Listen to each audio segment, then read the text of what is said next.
Here we go. Okay, well, let's start off with just some practicalities. I welcome everybody. I welcome our fantastic panelists today, Julia and Karin. I hope that you're in a good mood and excited for this webinar today. I also have the wonderful Emma from my team joining us. As you've seen, she's moderating the chat. So any questions that you will have for our panelists today, you can post them in the chat at any point in time. So everything that's on your mind that you want to know from our guests today, we're going to present themselves in a minute, of course. Just shoot the questions in the chat and we'll pick up on them in the very end of this webinar. We'll go on for 45 minutes, so we'll keep it short and sweet. Since it's so many of you joining, we will have the audience muted, but you are able to, as I said, communicate in the chat. And in case the chat is not super easy to find, I know that, you find it under those 3 dots that say more. There you will find the chat and you can send messages to a specific person or you can send messages to everybody. So that's how you use the chat to communicate with the panelists and with us here at Wintrgarden.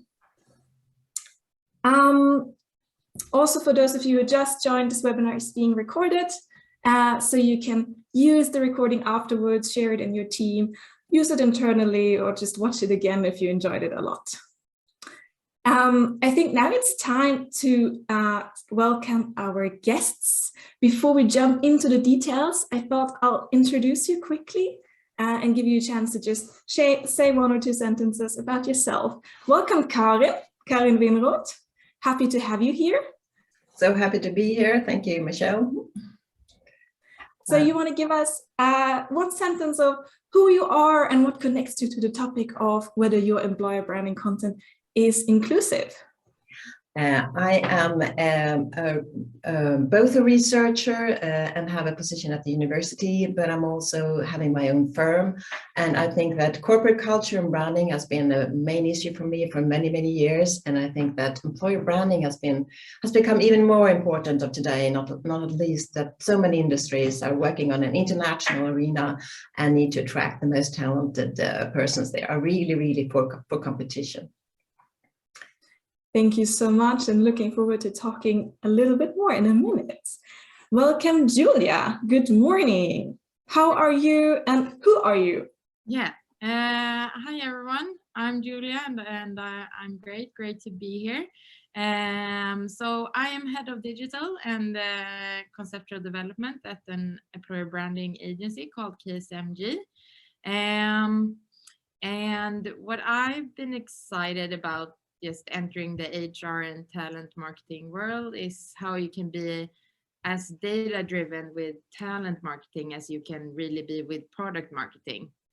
So what I do is to really implement content with a data driven approach in order to really attract the right talent, but also to really work to attract diverse talent. Fantastic. Welcome, Julia. And we're also going to talk a little bit more in a couple of minutes. But let's kick it off, Karin. Let's jump into a deep conversation or deep discussion about the topic of employer branding. I will just say a few words about why this topic matters to us, and then we are going to hear your expert advice, I would say. So just a short intro to who we are at Wintrgarden and why we care about this topic. So at Wintrgarden, we have built a platform that organizations use to build, manage, and engage their talent pipeline. And it's really a tool for organizations to connect with talent leads and communicate with them in a highly targeted way with digital content, which ties very well into what Julia is working with, I think. So the goal is really to nurture your talent community and convince the talent that your organization is their next go-to employer. But we are just a tool, and we know that our customers won't be successful if they didn't know who to target and what kind of message to use. So this is really why we're arranging this webinar today. And I think we can maybe shed light also on a couple of trends that are going on and you're all probably experiencing in the talent acquisition space. But we all have access now all of a sudden to a global talent pool after the pandemic. Local or national boundaries are not that important anymore.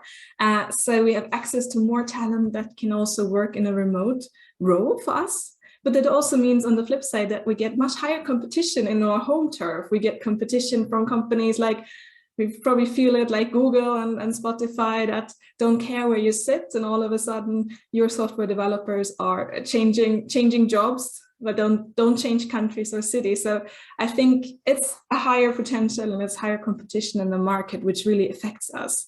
And I know that talent acquisition teams and also employer branding teams, you guys are really at the front line of all of this. And you want to position your organization in a way that becomes attractive to, especially to diverse talent, because that's also one of the trends we see in the market, that organizations really want to walk the talk when it comes to building a diverse and innovative workforce. And I believe those two things really go together. So that's what we see in the market, and that's why I invited my two fantastic guests today. And as I just said, we will start off with you, Karin, to help us really understand how we can attract more and relevant talent leads that are talent that we might not have in an organization yet, because I think that's what diversity is about. It's about adding new people and new perspectives to your team. And I mean, it's not an easy task, I think, to attract talent that is not represented in your organization yet. So welcome, Karin. If you would like to introduce yourself on a bit more deeper level than just the one sentence, and we hear a bit more about your take on corporate culture and branding. Well, I think, thank you, Michelle. And I think that as you were speaking about, the diverse talents are more important today, is just not only because firms need it, but it also that has to do with ideals and values of younger people today. They expect it to be diverse. And I've been working with and focusing on corporate culture, and I think in many industries, the international arena has been quite for a while very important to attract, just because you need to understand also other cultures. You see it in the IT industry, you see it in the gaming industry, for instance, where people are both very young, so you have to understand them to understand what they drives them, but you also have to understand what values you need to have in the corporations to attract them, and they have other kinds of demands. So I've been working with culture in expert for quite some time. Employer branding becomes sort of part of it. You have to live up to your values. You have to sort of target and attract the people that and mirror the people that you want to have in your firm. And as you mentioned earlier, sometimes diversity becomes a sort of an issue, because people tend to hire people that are like themselves, because it's easier for you to understand them. But nowadays, that's both impossible, I think, because you have to understand different markets, and then you have to have a diverse workforce. And you also talk a lot about women not having a gender issue in the firms, and attracting women, and that might also you have to attract talent where it is, and then you can just not hire as you used to do. So I think it's also very interesting when you go into the newer industries. Like I've been taking interest in the gaming industry when they do computer games, where Sweden is so internationally good. I'm really impressed by them.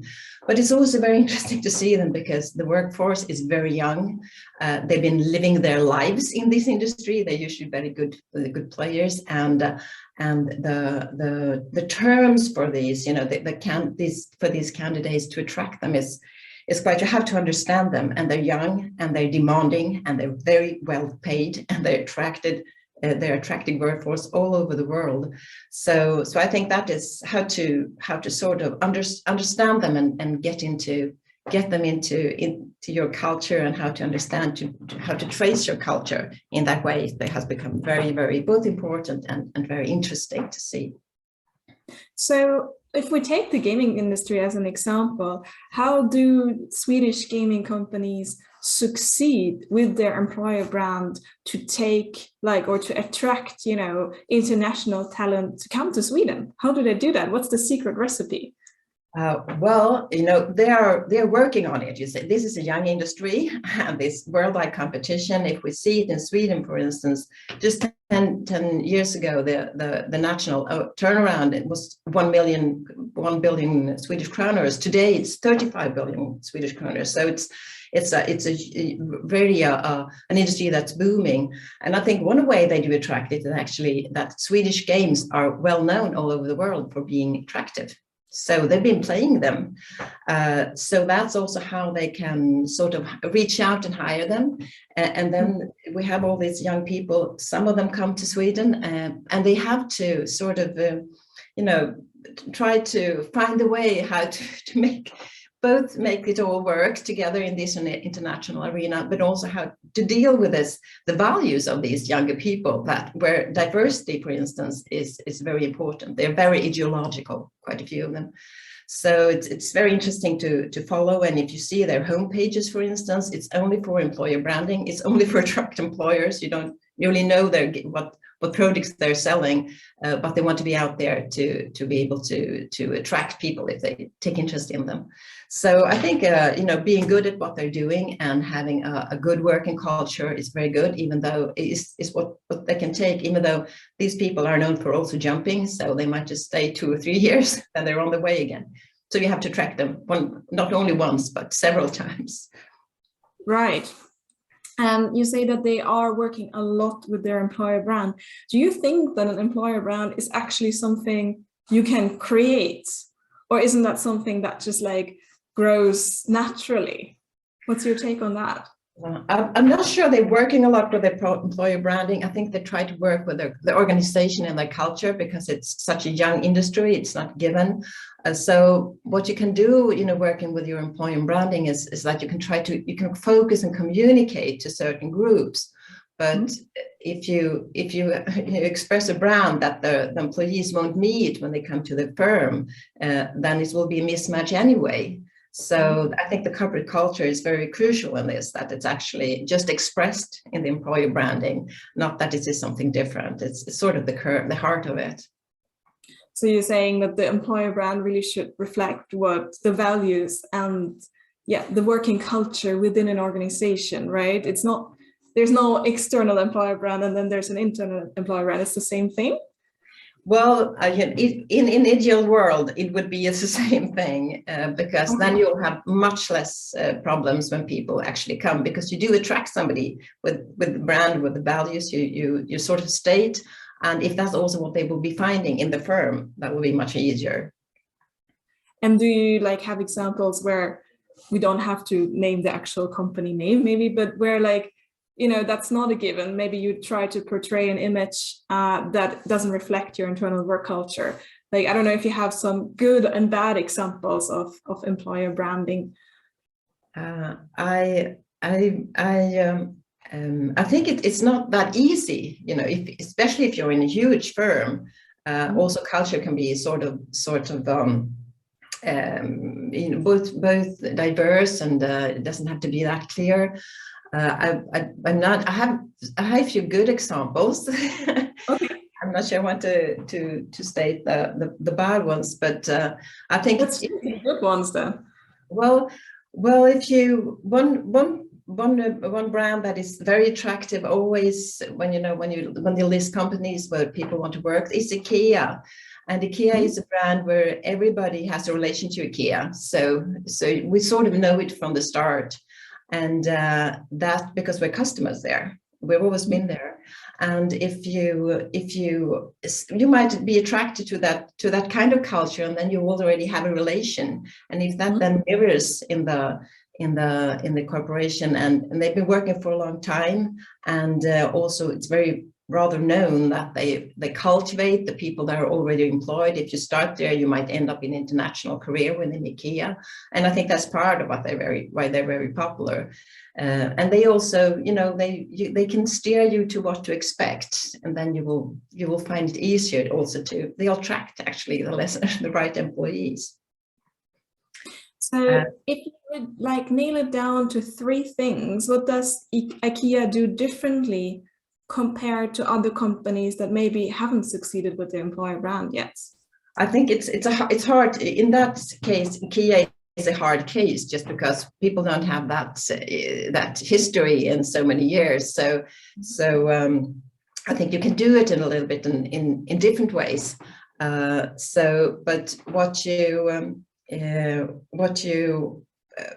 have to, if you understand your target group, they know what they want to say out, so they send that messages, and they also it's not so diffuse. I think what firms can learn from that, or learn from other, it is to sort of have a clear idea what they want to attract, what they want to send out. If we take the company of Netlight, for instance, which is an IT consultancy that's only 20 years old, so it doesn't have that long time, but they won been rated very, very high on the best most popular place to work in 2016, 17, 18. But they're very clear about their culture. They have an own idea, and they try to spread it out. They don't do it. They try to position themselves differently than other IT firms, and they've done that rather well. What are they doing differently than other IT firms? What is it? They have their own idea of culture, actually. So they want to see themselves as a flock of birds. And they put that they want to be about a lot of self-management. They put that out, that you have to steer yourself, so you just be one bird in the flock. But they've been very good in communicating it and attracting the right people that like it.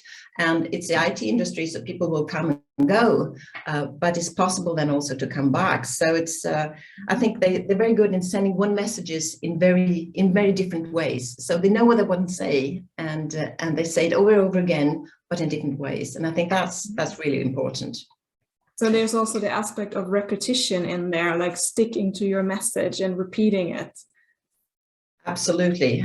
So just say it in different ways, but say the same thing, because that is how you get people to remember you. If you don't see it the first time, you will remember later on. So, or you might remember later on. Just repeat it, but say it in different ways, in charming ways, but say the same thing. Absolutely. That makes a lot of sense. What would you say? I mean, your core topic is also, corporate culture, and you say you need to have the culture first, and then you can talk about it. You can't just create an employer brand that doesn't reflect your culture, right? So if you want to create that open culture that attracts diverse talent, where should an organization start? I think you have to start where you stand, and corporate culture is something it's a process. You will just, work with it over and over again. If we just take Netlight as an example, they've developed over the years. So you have to adjust. You have but if you have a kernel idea within the organization, it's much easier to work through that. And that's, I think, you have to have a clear idea of what you want, and then you might have to adapt it. And if you want a diverse workforce, for instance, then you might open up to what is it that we do that doesn't attract these people, or do we do something that makes it hard for them to entrance into our corporation? So you have to adjust that. But I think, do you have examples? Like what would that be? Like, okay, I don't succeed in attracting that international thought after talent. Like, I do this self-analysis. What do you find as things that, companies do wrong if they want to go that way? I think to start with, you have to understand them. So for instance, when I try to understand the gaming industry, I interview people working there. I interview people who are close to that industry, just to understand what's at stake here, because it's actually quite different.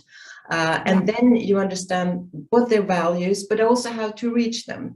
Because everybody use the digital arena today, but we use different channels. Do you reach them by LinkedIn or by Instagram or by TikTok, or where are they? So you have to find both what kind of values that attract them, but also how to reach them. Yeah, Yeah, and I think you said something really good there, saying like, you know, talk to them, like don't assume something that would work, but actually do your research and do some interviews. Even as a company, you can just, you know, ask people for taking a coffee with you, and yeah, really like understand what drives them, what do they need from an employer. That's so powerful, I think, to just, yeah, so simple as well, right? It is. It's just like being a human, and you're interested in somebody. You can call it an interview, but you can also just call to talk, because Definitely. you want to know more about somebody's lifestyle or interest, or what they want about what to experience in a workplace. And I know that you're working with your clients on helping them, you know, build that corporate culture, but also build that into their brand. Like, so what do you think are your 3 main tips when it comes to building that inclusive employer brand? And now we need to narrow it down to 3. Well, don't talk about it, do it. That's Yeah. number 1. Don't talk about it, do it.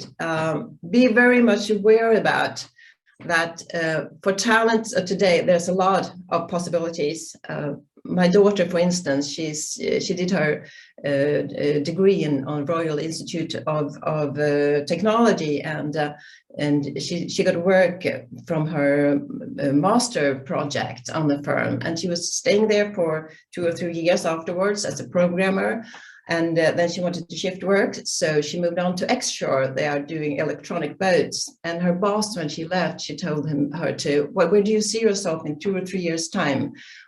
Where do you want to be? What can I offer you? Just tell it to me. I'll fix it. So you have to be aware about that. That is the case for a lot of talented people today. Offboard them very, very nicely, and also you have to find the digital channels to reach out to them. I think that's very, very important as well. Definitely the right channels. Think about your offboarding and just do it, or, you know, walk your talk. I think that's super powerful.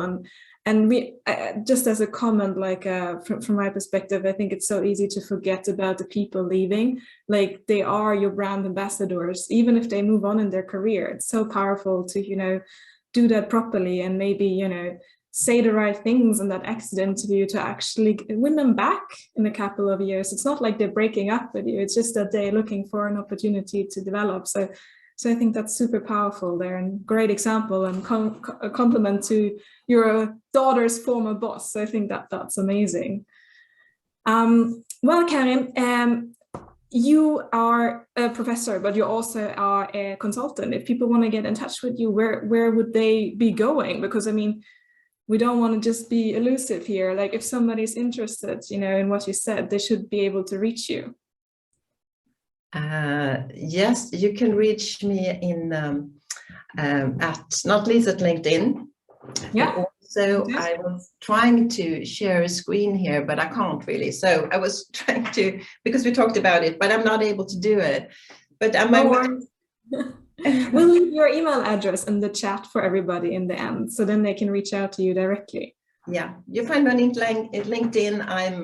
My corporation is called Kodana, so you find me at kodana.se, and I'm also at Södertörn University. Thank you so much, and we'll come back to you in our panel discussion in the end. But now I want to move over to you, Julia, and welcome you once again to our webinar today. Julia, you work as head of digital at the employer branding agency KSMG here in Stockholm. Do you want to give us a short, intro to what your role entails and what you're passionate about when it comes to the topic of employer branding and inclusivity? Of course. Yeah, as I mentioned in the beginning here, I would say that I'm passionate about like the data-driven part of really working with the talent attraction, and what Karin is talking about now, to really, like, in the first place, understand drivers and values at a company, but really how you can take that information, make it communication, and communicate. Of course, today you really want to talk to talent, but also have the perspective of what we're discussing today, is to really have the diverse perspective in the content also, and how that is a big challenge for many organizations today, but how you can do it and really is to walk the talk and be true with what kind of content you put out there.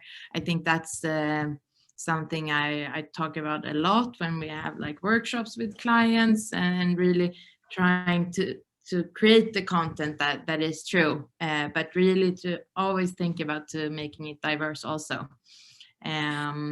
So that is something I need to think about. Yeah, definitely. And like if we want to be a bit more concrete, is that you're really like passionate about using data to craft the right communication for the right target group. How does that work concretely? Yeah. So really what me and my colleagues in the digital team do on a daily basis is to really look into what driving forces talent have today, but what do they act on? So we really investigate that type of data, since we like work more with, I say it's like more of a real-time data. So here we can target, for example, a woman with a master's degree in engineering, and we always work with a lot of different content, and then we can see how long do you actually watch certain videos, what kind of themes and what kind of values from that specific company do you act on. And here we of course see like patterns for that audience, but also how you can really tweak it for that organization. And so I think that's the interesting part in, like, of course you can look at surveys and data from surveys. There you get some data, but here you can really see what people do and take action on, and you really get so much more data. And especially if you work in Sweden, it's not that big of audiences, so you can a lot of data. But of course when you work more like in Europe and globally also. So it's really interesting to see what kind of tailored content that you really need to craft. Definitely. And if we talk about like when content goes wrong, like employer branding content, what do you see as the main like 3 pitfalls that organizations fall into when producing digital employer branding content? Here I would say that some organizations use stock photos too much, and I think that's, if you're a big organization, of course you need to have like much content, but here I talk a lot about, just today it's so easy to like talk to your ambassadors at the company, use your iPhone, take simple photos, and just of course then brand it to your brand, of course. And here I also, now I don't want to talk about certain companies maybe, but when you maybe use the products in your employer branding communications. So here we say a lot in maybe the automotive industry and also in the engineering industry. They work a lot with like the products and what they do, and maybe show like, okay, here's a cool tech thing or a car, for example. Then you really tend to attract a certain type of person. So that is when it's really like it's the content is off, but then you also really tend to attract some people. We see such difference in when you have people in your communication. Just start there. It's super easy. And then you see like all of a sudden it's like more diverse, 50% women and men tend to click on the content and really watch the videos. If you, for example, have a cool car, okay, then I can definitely say it's 80% young men that's gonna take interest in that post. So it's really, I said that a lot, but also like the stock photos, they get no engagement at all, pretty much. But here, yeah, so my main tip here is to really like look into your ambassadors at the company and start with just using your phone and having short interviews or taking photos. I think it's super powerful what you say, and it's also so simple. Like you don't have to like smooth over and like maybe edit your employer branding content to the last sort of, you know, level. Like just be real and authentic and show the people behind the company. I think you've really given at least me also great inspiration. And like I can add a funny anecdote to that. I actually worked for a big global automotive company, and I worked for the Swedish office. But their marketing content came from their headquarters, which are in Germany.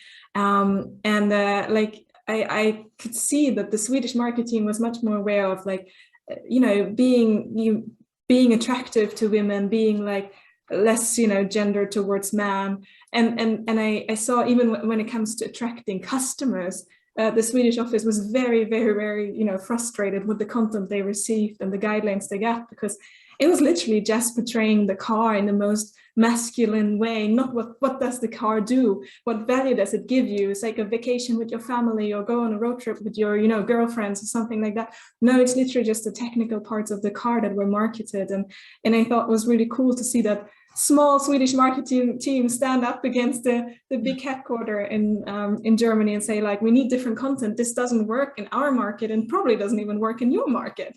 So I think it's such a good example there, and I've experienced it as well. So really, really good.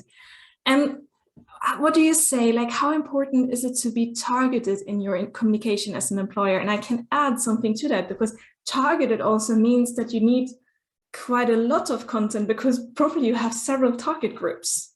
Mm-hmm. So how important is it to be targeted, and how can you like be efficient at the same time? Yeah, this is a kind of a tough question, but it's of course super important. But here we really look into very much of like what we're discussing now, like how can you attract the right persona? So like the persona and really the soft skills, how you can make really like look into your organization where you create content for employer branding and really represent the culture and value. So since we're discussing now like with the automotive industry and a very good example. So here I really could say like not personal content is really hard to relate to. But here, of course, when you do the targeting, like really look into like the hard skills a lot. But today, when you target, it's really important to be on the right channel. So the right channel for your target group, and work with a lot of different content. And since today, it's not about working as much with like third-based cookie. Now, like cookies are going away more and more. So you have to be really smart and work a lot with your content. But as I said, not make it too hard. It's still just to be authentic. We see that is the things that works the best. And make sure that you have your ambassadors. And I think it's super interesting to really listen into the alumni part of it also.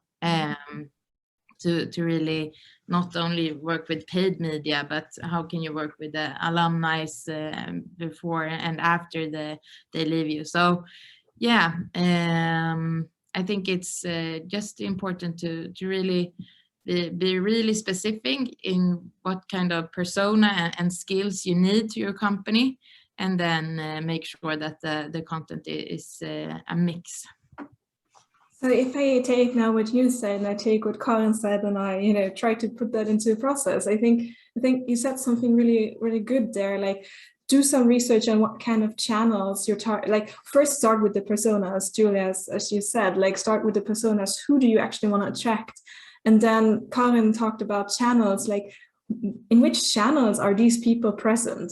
And then maybe talk to them, understand what makes them excited, like what content engages them. So don't just assume. That's also something very powerful. And then make it authentic content and don't make it too hard for yourself as well. So I think if we take that together, we have a good sort of process which people can actually work with concretely, right? So I think that's really, really good. And I don't know if you have that kind of data, but how, like, can you see like successful employer branding content? How do you convert interest into actual like hires later on? Because it's all about conversion, like, you know, even in employer branding. Yeah, here we, of course, like we have a big database now since we've been working with these types of campaigns for the last like 7 years. So here we really look into benchmarks, what is working. And here we can see, now we talked, for example, like a brand like IKEA, of course, they convert very high, but here we really need to, like, for those types of companies, they can really have the luxury, I would say, to really like, okay, have high quality candidates, and they can really look into, like, they have people they're working with, having a diverse talent pool and so on.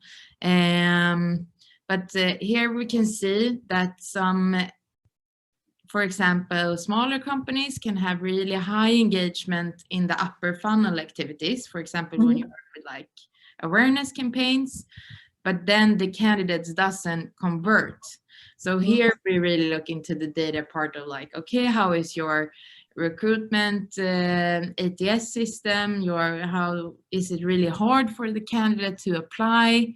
So that is what I can really, like, in my professional role, really work with, like, okay, we can make sure that the traffic comes into your career page, and we can make sure that people read your job ads, but what happens after that? So here's my only tip: to really have an easy process for the candidates in order to apply, but of course really look into then, like, what do you offer the candidates? Because when you have them in the lower funnel and you've worked with the campaigns, and then they are interested in you since they're reading the job ad.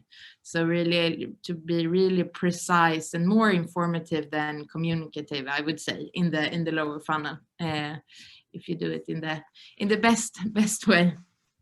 Yeah, and I think you said like two really good things there. Like also when it comes to the later stages, I mean, when they actually come from your content and your campaign down to an individual job position, that's still employer branding. Like, how do you write the job ad? We haven't covered that today, but that's part of your employer brand. What package do you offer? Does that package offer, like, resonate with what people want from an employer? And maybe again, they're going back to Karin's suggestion, like, talk to people that you want to attract. Like, what would make you change your job, right? And then, do you make it too hard for people to apply? Like, do you ask too many questions? Do you ask for 15 cover letters, etc., etc.? Like, think about the threshold there as well. I think that's super, super, super good if you want to convert more interest into actual hires, right?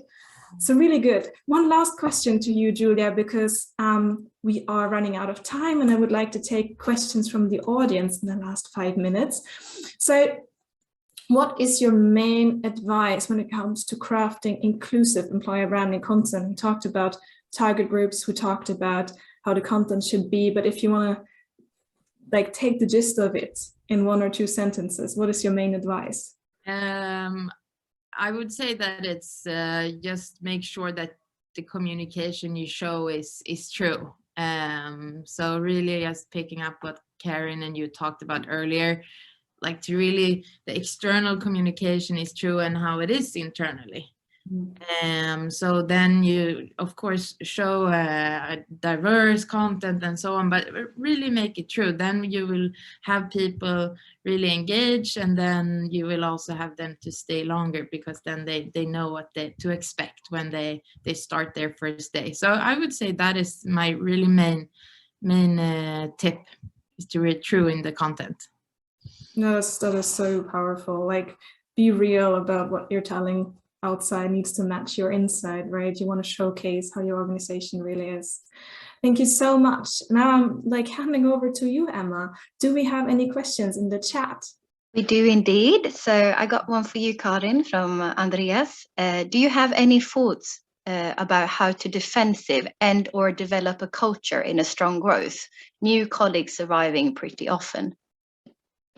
I realize that that is a challenge just because the culture might not be that sort of stable. But I think, you know, proper, if you're very aware about what you want to teach them or train them in, have a proper onboarding and try to spend time with them also in the process of working. So then you'll get the values into also into their sort of everyday work. And I think also if you're working in sort of a subculture, like for instance in the gaming industry, then that might be easier because the industry in itself will have cultivated some values. So you just, you know, you just have to tag into them.